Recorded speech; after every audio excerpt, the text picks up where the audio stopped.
देख करके हमेशा हैरान रह जाती हूँ। कभी आपने उनकी आंखों में झांक कर देखा है? ऐसा लगता है कि जैसे वो किसी बहुत ही आत्मीय चीज से अलग हो गए हैं, लेकिन अभी तक वो सरगाव के आदी नहीं हो सके। किसी चीज के आदी ना हो पाना, उससे बड़ा दुर्भाग्य कोई हो ही नहीं सकता। जी हाँ, या तो वो घोड़ों की तरह उदास रहते हैं, या फिर मेरी तरह धूप के एक टुकड़े की खोज में इस बेंच से उस बेंच के चक्कर लगाते रहते हैं। क्या कहा आपने? आपने शायद मुझे गलत समझ लिया। नहीं जी, मेरा कोई बच्चा नहीं। बच्चा होता तो शायद मैं कभी अलग नहीं हो पाती। आपने अक्सर देखा होगा कि पति और पत्नी के बीच में प्रेम ना भी हो, तब भी वो अपने बच्चे के खातिर एक दूसरे के साथ जुड़े रहते हैं। पर मेरे साथ कभी कोई ऐसी रुकावट नहीं रही। इस लिहाज से मैं बहुत सुखी हूँ। हाँ, अगर सुख का मतलब है कि हम अपने अकेलेपन को खुद चुन सके, लेकिन चुनना एक बात होती है और उसके आदी हो सकना बिल्कुल दूसरी बात। शाम में जब धूप ढलने लगती है तो मैं अपने कमरे में चली जाती हूँ, लेकिन वहां जाने से पहले थोड़ी देर उस पब में जरूर बैठती हूँ जहां वो मेरा इंतजार करता था। आपको पता है उस पब का नाम क्या है? बोनापार्ट। जी हाँ, कहते हैं जब नेपोलियन पहली बार इस शहर में आया तो वहीं पर बैठा था। तब मुझे ये सब पता ही नहीं था। जब उसने मुझे कहा कि हम पब के बाहर मिलेंगे, तो मैं सारी शाम शहर के उस सिरे पर खड़ी रही जहाँ नेपोलियन घोड़े पर बैठा है।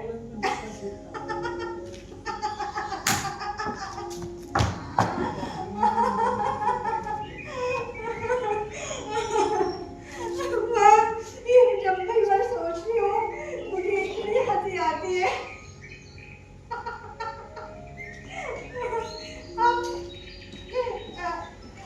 आपने पहली डेट इसी तरह से बिताई है अपनी कि आप किसी पब के बाहर बैठे हो और आपकी मंगेतर किसी पब्लिक स्टैचू के नीचे।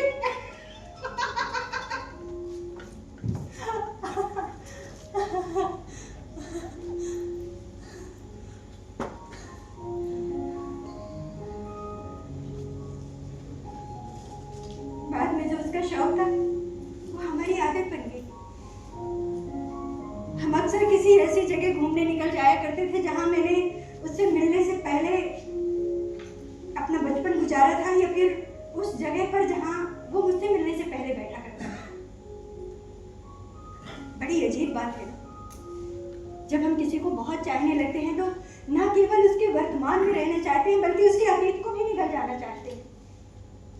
जब वो व्यक्ति हमारे साथ नहीं होता तो हम इतने ईर्ष्यालु हो जाते हैं, इतने लालची हो जाते हैं कि हमें ये सोचना भी असहनीय लगने लगता है कि कभी ऐसा समय रहा होगा जब वो किसी और से प्यार करता रहा होगा, किसी और के साथ उठता होगा, बैठता होगा, खाता पीता होगा, सोता होगा, प्रेम करता होगा।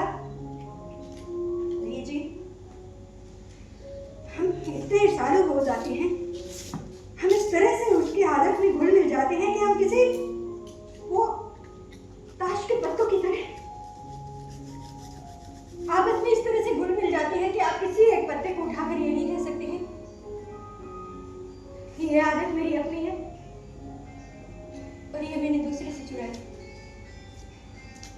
इसलिए मैं कहती हूँ मरने से पहले हम में से हर एक को एक मौका जरूर मिलना चाहिए कि हम अपनी चीड़ फाड़ खुद कर सके, अपने अतीत के तहों को प्याज के छिलके की तरह एक एक करके उतारते जाएं और आपको बड़ी हैरानी होगी, बड़ी हैरानी होगी। हर कोई अपना अपना हिस्सा लेने आ पहुंचेगा। माँ बाप, बहन भाई, दोस्त, पति, रिश्तेदार, सारे छिलके दूसरे के।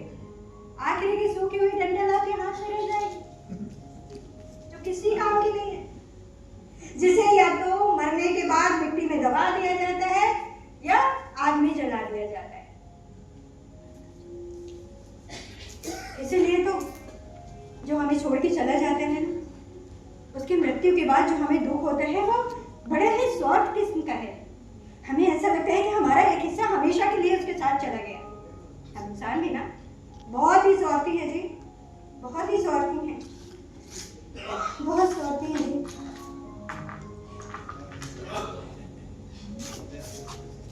अपने